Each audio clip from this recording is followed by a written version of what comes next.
চট্টগ্রাম কক্সবাজার মহাসড়কের লোহাগাড়া উপজেলার চুনতি ফোর সিজনের সামনে দুটি বাসের মুখোমুখি সংঘর্ষের ঘটনা ঘটছে। বাস দুটি হচ্ছে মার্শা গাড়ি।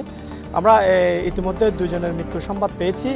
আহত হয়েছে 12 জন, তাদেরকে লোহাগাড়া উপজেলার বিভিন্ন হাসপাতালে ভর্তি করা হয়েছে। দর্শক, এখানে 2000 হাইওয়ে থানা পুলিশ ফায়ার সার্ভিস এসেছে। আমরা দুর্ঘটনা সম্পর্কে বিস্তারিত জানবো।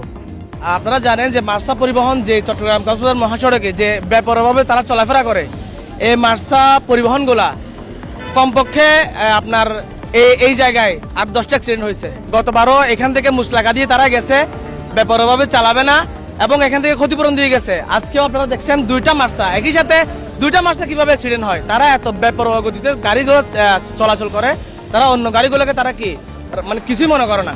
তো আপনারা দেখছেন আজকে কতগুলো নিরীহ প্রাণ আজকে এখানে ঝরে গেল, এটার তীব্র নিন্দা জানাচ্ছি। এবং চট্টগ্রাম কক্সবাজার মহাসড়ক এই 6 লেন হওয়ার জন্য আমরা দীর্ঘদিন ধরে আন্দোলন করে যাচ্ছি। প্রায় গত 1 বছর ধরে আমরা অসংখ্যবার রাস্তা ব্লক করেছি, অনেক কিছু করেছি, স্মারকলিপি দিয়েছি, মন্ত্রণালয়ে গিয়েছি, কোনো কাজ হচ্ছে না। আপনারা দেখছেন নামমাত্র পাশে 6 ফুট 5 ফুট করে বাড়াচ্ছে। এই বাড়ানো দিয়ে কোনো কিছু হবে না।